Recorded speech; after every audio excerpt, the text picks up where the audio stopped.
Muito boa tarde a todos, muito obrigado pela vossa presença, caros membros do grupo parlamentar, dos assessores do grupo parlamentar, restantes convidados, comunicação social, muito obrigado por cá estarem, no fim destes 2 dias de trabalho das jornadas parlamentares. E no fim destes 2 dias, o que eu posso dizer é que há duas certezas que ficaram reforçadas, as certezas eram pelo menos minhas, acho que estavam partilhadas, ficaram reforçadas no fim destes 2 dias. Uma, que ele tem um grandíssimo grupo parlamentar, um grandíssimo grupo de assessores.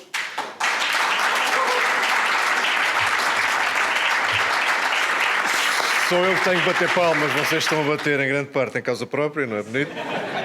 E a segunda certeza é que definitivamente a Iniciativa Liberal é a única alternativa política para quem não aceita este estado de estagnação e desesperança a que o PS está a condenar o país. A ele é a única alternativa política. E o nosso trabalho político, posto de uma maneira simples, é dentro e fora do Parlamento, dentro desta certeza, convencer os portugueses disto mesmo, desta certeza que eu tenho, que acho que nós temos, que somos a única alternativa política e temos que convencer os demais portugueses disto. E para isso, talvez começar por fazer com que mais portugueses partilhem o diagnóstico que fazemos. E que eu talvez, este diagnóstico grande, largo, que também fizemos nestas jornadas, eu talvez resumisse assim. Portugal não cresce, não convence, não cuida, porque o PS não consegue. Não cresce, não convence, não cuida, porque o PS não consegue. E o PS não consegue porque, em bom rigor, não sabe e não faz ideia como fazer nenhuma destas coisas acontecer. Vamos por partes. Portugal não cresce. A ELTE está farta de falar nisto e eu confesso que tenho alguma dificuldade em voltar a repetir, vez após vez, todos os dados que convencem as pessoas exatamente disto e temos vindo a alertar para este fenómeno de não crescimento há demasiado tempo.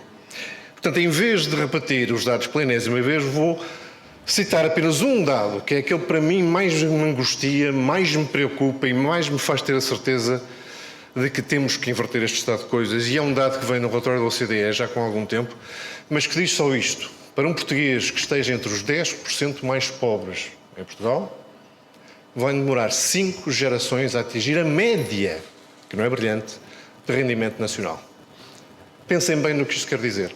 Para alguém que é pobre, vai demorar 5 gerações a atingir a média. Meus caros, 5 gerações são mais de 100 anos, mais de um século, para deixar de ser pobre e passar a ser remediado. Isto é intolerável, isto tem que acabar.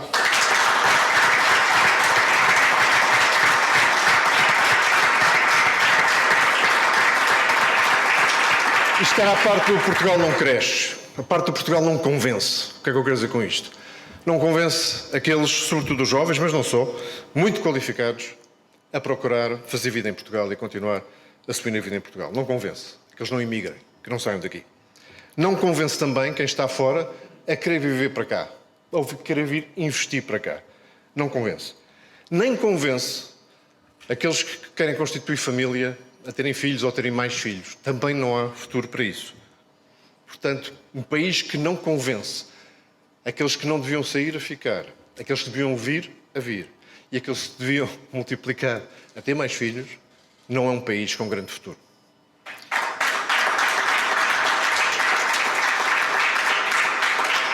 E finalmente, Portugal não cuida, em boa parte não cuida porque nem cresce nem convence e isso afeta muito os balanços demográficos e as contas de vários, a base de incidência fiscal, a segurança social, tudo isso é afetado pelo não crescimento e pelo não convencimento, mas depois Portugal não cuida.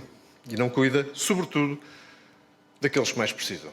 Não cuida dos que precisam de cuidados de saúde e não têm alternativa senão recorrer ao SNS.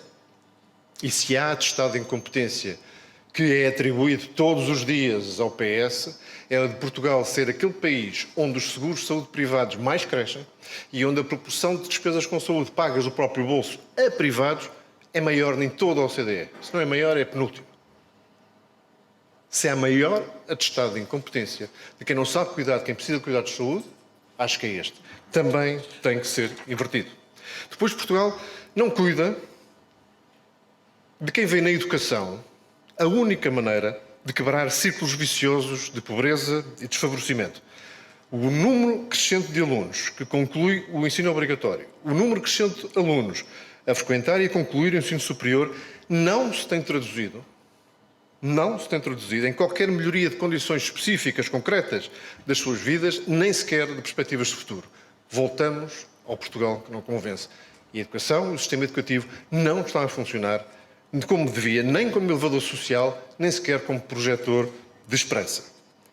E Portugal também não cuida dos mais idosos, que além de serem as principais vítimas do colapso do SNS que há pouco falei, vivem em muitos casos dependentes de uma segurança social que tem crescente dificuldade em os apoiar materialmente e nenhuma preocupação em apoiá-los em temas mais dramáticos como a sua saúde mental ou o seu isolamento.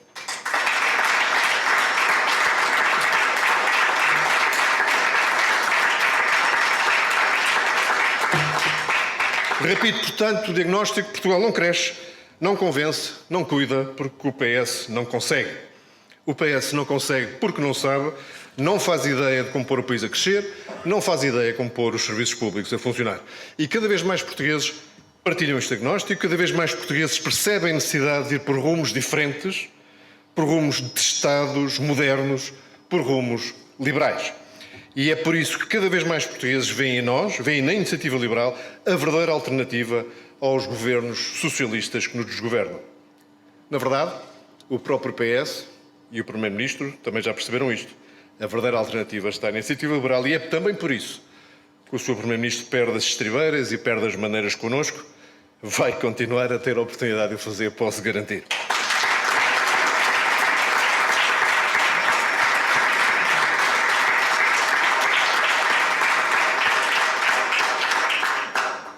E ao assumir-se como alternativa, que aqui faço hoje sem qualquer reserva, a Iniciativa Liberal também assume um comportamento político coerente com esta postura, a começar já no Orçamento de Estado para 2023. Nesse orçamento, apresentaremos apenas uma dúzia ou pouco mais de propostas de alteração ao documento que o Governo integrará na Assembleia da República para a semana.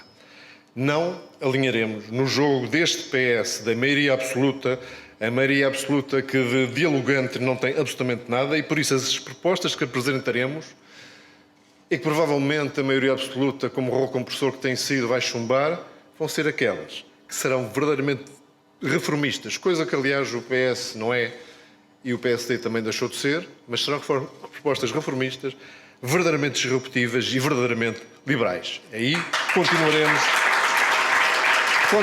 a ir a jogo e a insistir. E tratando-se de um orçamento, serão medidas obviamente de âmbito fiscal, ao nível de desagravamento de vários impostos. O IRS continuaremos a insistir na afinação de todas aquelas objeções que nos põem cada vez que falamos na taxa única ou das suas derivadas que já temos apresentado. Há sempre uma objeção e nós vamos resolvendo. Vai haver objeção até sempre, porque eles não querem mudar absolutamente nada, isso também já está claro. Vamos insistir.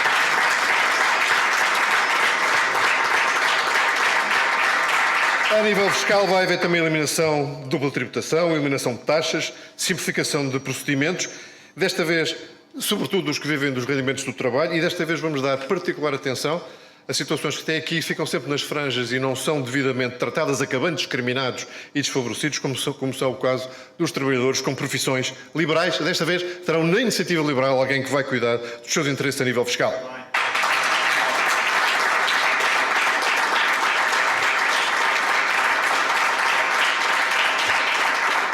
Portanto, meus caros amigos, não esperem para parte do orçamento muitas propostas para analisar. Os meus amigos da Comunicação Social vão ter o trabalho um bocadinho mais facilitado. Também foi por isso que o fizemos, obviamente, para o vosso conforto. Mas, sobretudo, para marcar esta postura. Se é para ser alternativa, vamos pôr aquilo na mesa em que é verdadeiramente alternativo, verdadeiramente disruptivo, verdadeiramente liberal. E esta postura vai se estender também para lá do orçamento. Há iniciativas legislativas que nestas jornadas parlamentares tivemos a discutir, a aprofundar longamente e a calendarizar também. E posso assim anunciar que ao longo da próxima sessão legislativa, talvez desta e da outra, a calendarização vai depender ainda de alguns trabalhos de afinação. A Iniciativa Liberal apresentará um conjunto de reformas profundas, eu chamo-lhe mesmo reformas corajosas, que darão corpo à visão que temos de um Portugal mais próspero, mais desenvolvido. Aquele Portugal que todos nós, penso eu, queremos construir. E assim, apresentaremos uma reforma do sistema de saúde. Consubstanciada numa nova lei de bases de saúde e outras peças legislativas que introduzam no nosso sistema de saúde de forma efetiva e, de uma vez por todas, a liberdade de escolha dos doentes relativamente ao prestador de saúde a que querem recorrer e concorrência entre prestadores para esse serviço, entre o setor social, o setor público e o setor privado. Para acabar,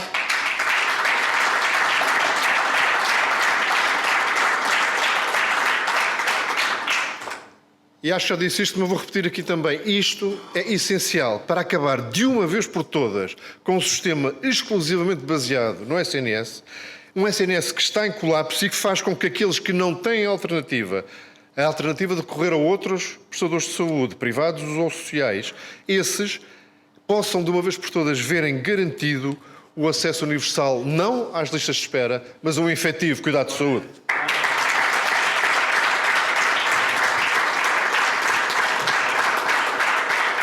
Segunda grande reforma, apresentaremos, aliás, fazendo jus ao lema destas jornadas Crescer em Portugal, uma reforma do sistema educativo com iniciativas que cobrirão todos os ciclos desse mesmo sistema educativo.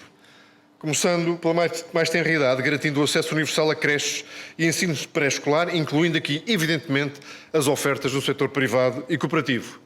No ensino obrigatório, consagrando a autonomia das escolas, todas as escolas do ensino obrigatório, nos mais variados níveis. A autonomia do recrutamento de docentes, a autonomia nos mecanismos e sistemas de avaliação, sejam eles de alunos, de professores e das próprias escolas. Liberdade de escolha de famílias e alunos quanto à escola que pretendem frequentar, seja através de modelos de contratualização ou modelos de financiamento ou até modelos mistos. Está na hora do futuro dos nossos jovens deixar de ser determinado em larga medida pelo código postal da sua residência.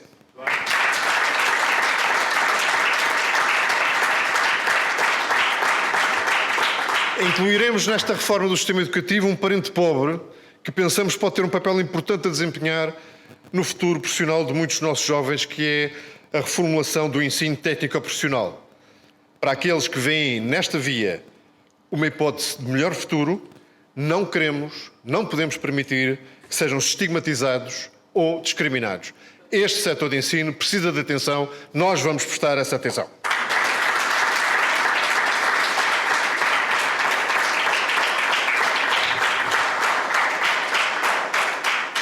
E para aqueles que conseguirem e quiserem ingressar no ensino superior, também vamos defender que a autonomia das instituições de ensino superior, que em boa parte já se iniciou, deve ser aprofundada, indo a outros níveis de decisão dessas instituições, até agora controlados centralmente, como, por exemplo, liberdade total de fixação dos critérios de admissão dos alunos no ensino superior.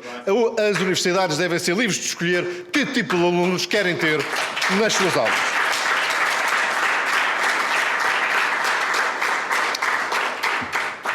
Terceira grande reforma. Vamos iniciar os trabalhos para a pormenorização de uma proposta de reforma do sistema de segurança social, em linha com o que já consta do nosso programa eleitoral, mas aprofundado.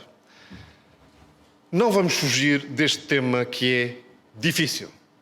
Não vamos mentir como faz o PS. Sejamos então claros.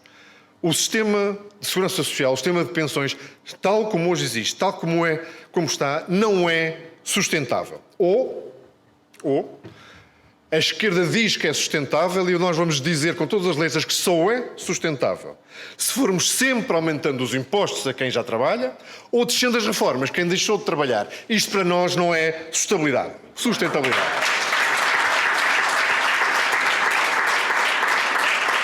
Isto para nós não é sustentabilidade, isto não é forma de tratar os portugueses, é uma forma de os infantilizar, é empurrar o problema com a barriga e isso a Iniciativa Liberal não fará.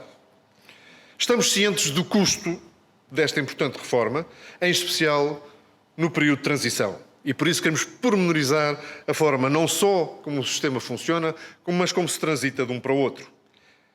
Por isso mesmo, sabendo já dos custos que aqui estarão envolvidos e porque somos fiéis à rede de segurança liberal, eu vou repetir para aqueles que acham que isto não existe ou como invenção minha, rede de segurança liberal, Liberal Safety Net. Faz parte do nosso credo e das nossas convicções ideológicas. Fiéis a essa rede de segurança liberal, Os mais necessitados não podem ficar para trás nesta reforma da Segurança Social e, portanto, faremos acompanhar essas propostas de um conjunto de medidas que possam garantir que os idosos, dependentes de reformas que sejam insuficientes para uma vida digna, disponham de mecanismos que garantam acesso a alojamento em lares ou a outras necessidades básicas, como alimentação e medicamentos. O período de transição não deixará ninguém para trás. E da mesma maneira que temos esquemas para garantir que os muito jovens têm acesso ao ensino educativo desde cedo, também não podemos deixar que os menos jovens, os mais idosos, tenham alguma deficiência na sua vida, tenham alguma falta de dignidade na sua vida, porque o sistema de segurança social não responde às suas necessidades.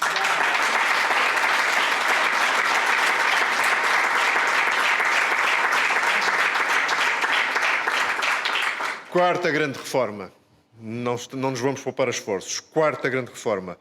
Iniciamos também nesta jornada os trabalhos de levantamento para a apresentação de uma profunda reforma da administração pública com vista à sua qualificação e valorização. Sem uma administração pública mais qualificada, mais bem paga, naturalmente mais pequena também, não teremos a qualidade de decisões públicas que afetam a vida de tanta gente.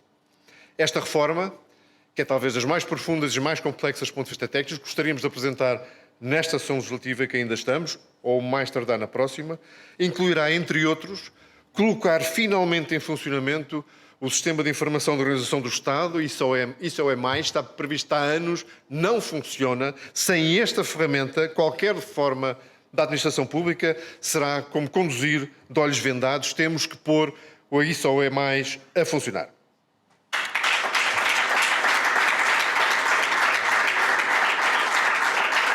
Incluirá também a revisão profunda também e aplicação generalizada do sistema de avaliação CIADAP, fazendo com que o mérito seja de uma vez por todas o principal fator de promoção ou de aumento remuneratório dos funcionários públicos.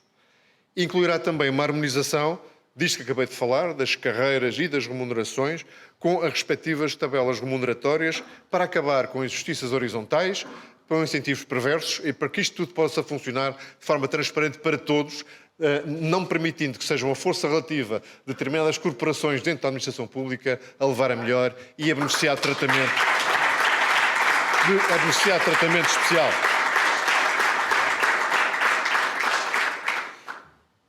Como devem imaginar, ao longo de 2 dias tratamos de muitas outras iniciativas, elas serão anunciadas oportunamente e à medida que sejam politicamente relevantes. Muitos temas foram tratados, eu listei aqui apenas alguns. Crescimento verde, portanto, a nossa proposta liberal para o ambiente, estratégia para a água, sistema eleitoral, política de segurança, ajustamentos fortes ao regime de funcionamento das plataformas de transportes individuais e táxi, descontos na ADM que afeta a segurança social dos militares, muitos outros temas. Todos eles, como disse, oportunamente serão anunciados, mas todos eles partilham uma característica importante, que vocês já imaginam qual é.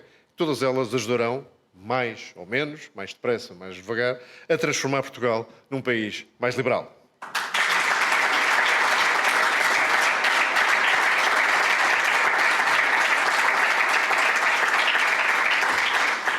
Meus caros amigos, termino recordando aquilo que já disse ao princípio. Portugal não cresce, Portugal não convence, Portugal não cuida, tudo isto porque o PS não consegue. Não consegue porque não sabe, não faz ideia como pôr o país a crescer, nem pôr os serviços públicos a funcionar. Cada vez mais portugueses veem na Iniciativa Liberal a verdadeira alternativa ao PS e a António Costa. Faremos por merecer essa confiança crescente, merecê-la com trabalho e com coerência ideológica nas propostas que apresentaremos. Porque a verdadeira alternativa ao socialismo é o liberalismo e porque a verdadeira alternativa ao PS é a Iniciativa Liberal. Muito obrigado.